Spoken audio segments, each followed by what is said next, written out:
Today we're going to be looking at probability, and that table in the top left-hand corner of your note sheet shows the outcomes that you get a two-number cube. So numbers 1 through 6 on one number cube, 1 through 6 on a different number cube. And what we're going to be doing is we're going to be finding the different possible sums you could get if you rolled two number cubes and added them together. So for instance, if you rolled a number cube and one of them has a 1 and the other one also has a 1, they sum to 2.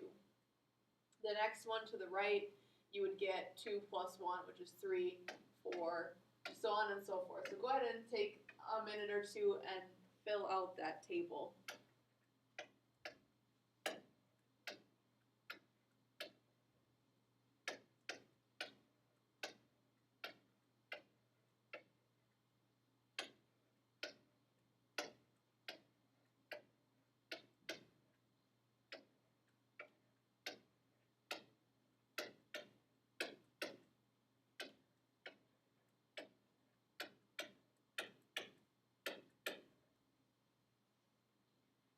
Once you finish your table, it should look something like this. Question 1 asks which sum appears most frequently. So if you're looking on the diagonal, you can see there's a bunch of 7s there, and that happens the most often. So we're going to put 7 as our answer to number 1. Number 2, it says find the probability of rolling the most frequent sum. So again, 7 was the most frequent sum. There's actually 6 7s up above on your table. So a 7 happens 6 times, and if you look at all the possibilities, there's a total of 36 possibilities. And when we talk about probability, you can talk about it in terms of a fraction, a percent, or a decimal. A lot of times we do fractions. You should always write them in simplest form. So if you divide a 6 out of the top and the bottom here, you end up with 1/6 as your probability. Next, you'll see on your sheet a definition for theoretical probability. Probability of some event happening, whatever you're looking for, is equal to the number of favorable outcomes over the number of possible outcomes. Like I said before, probability can be written as a decimal, a percent, or a fraction. And this next part will give you an idea of different kinds of probabilities that you can get. So if you start way over on the left-hand side at a possible event, like if you're talking about a number cube, you're never going to roll an 8 on it if it only has numbers 1 through 6. So that probability would be 0, or you could say 0%. When you move towards the middle, something that's equally likely as unlikely, like flipping heads when you're flipping a coin, you could say it's 0.5 or 50% or a half. And then all the way over to a certain event, like this is going to happen for sure, we could say it's 1 or 100%. So let's try out some probability questions. Number 3 says, what is the probability of getting an odd number? So if you think about a number cube, you have numbers 1 through 6. The odd numbers are 1, 3, and 5. So there's 3 favorable outcomes over a total of 6 possibilities. And again, we should simplify this down, and we'll leave it in fraction form. This gives us 1/2. Number 4, probability of getting a 2. There's only 1 2 on a number cube, and there's 6 options. So our probability is 1/6. Number 5, probability of getting a 5 or a 6. There's 1 5, there's 1 6. That's a total of 2 favorable outcomes out of 6 total possible outcomes.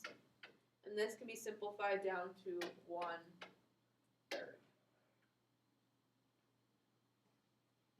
Moving on, we're going to look at something called a complement. So the complement of an event is the opposite of that event. So here's an example, rain and no rain. Between the two of them, it's either going to rain or it's not going to rain. You've covered all your options, so essentially those are going to add up to 1 or to 100%. So you can see below it says probability of event plus the probability of that event not happening has to equal 1 or it has to equal 100%. Let's look at some example problems that go along with that. Number 6, in the United States, the probability that a child is a twin is 2 in 90. We want to find the probability that a child is not a twin. So it's the complement of being a twin. So just to start off with, I'm going to write down the probability of being a twin is 2 in 90, or 2/90ths. So now be thinking to yourself, what's got to be the probability of not being a twin? What fraction plus 2/90ths is going to give me 90 over 90 or 1 or 100%? That is 88 over 90. All you'd have to do is take 90 minus 2 and you get your 88. And we should simplify that down. Divide by 2 on top and bottom and you get 44 over 45. Number 7. The probability that a child is an identical twin is 4 in 1,000. Find the probability that they're not an identical twin. So again, I'm going to start with what the problem gave me. Probability of being an identical twin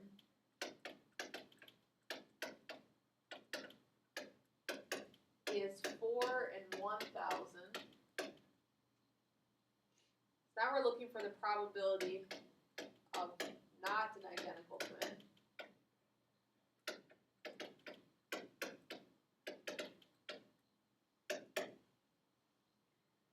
You would get 996 out of 1,000.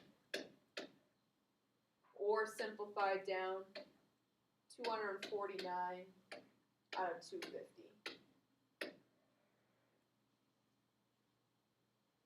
Number 8. When you roll a number cube, what is the probability of not getting a 2? So think about all the numbers that are not 2s on a number cube. So you got 1, 3, 4, 5, and 6. So those are 5 numbers out of 6.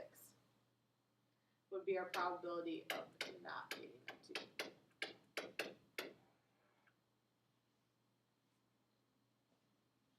We're going to move on and we're going to talk about odds.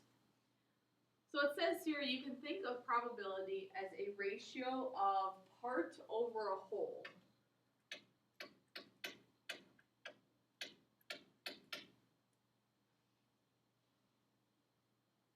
You can also use a part to part. It's everything you want to everything you don't ratio, and that is called odds to describe the likelihood of an event. So probability and odds are different things. Let's check out this first problem here. It says you have 5 different coins, a penny, a nickel, a dime, a quarter, and a $half. You pull out one coin at random. What are the odds in favor of the coin being worth less than 10 cents? So if you think about it, we have 2 coins that are less than 10 cents, a penny and a nickel. A dime is 10 cents, but we want to be less than that. So there's 2 things that are in our favor right now that we want. And then there's 3 things that aren't. So how I'm going to write my odds is I'm going to write it with the ratio with a colon. So I'm going to say 2 things that are worth less than 10 cents to 3 things that aren't. So I would say my odds are 2 to 3. If you flip it over to the back side, there's a couple more odds problems. We've got some coins, some of the state coins. At number 10, it says, what are the odds in favor of it showing a human figure? So if you check it out, I know some of the graphics aren't that great, but there are 3 quarters up there that have human shapes on them. So 3 is what we want. We're going to write that first. And we're going to compare that to the 2 quarters that don't, Connecticut and Georgia. So we'd say 3 to 2. Number 11, what are the odds in favor of showing a horse? So if you look carefully, there's only 1 that has a horse on it. That's the one with Delaware. So we're going to write 1 first. And then there's 4 that don't have a horse. So then we'll have 4 be our second number. So 1 to 4. So again, odds, you're comparing parts. It's not like part to the total number like probability. Number 12, what are the odds against it showing a horse? So when they say against, they want all the ones that don't show a horse first. So there's 4 of them, and there's one that does. We'll say 4 to 1. And that concludes our video on probability.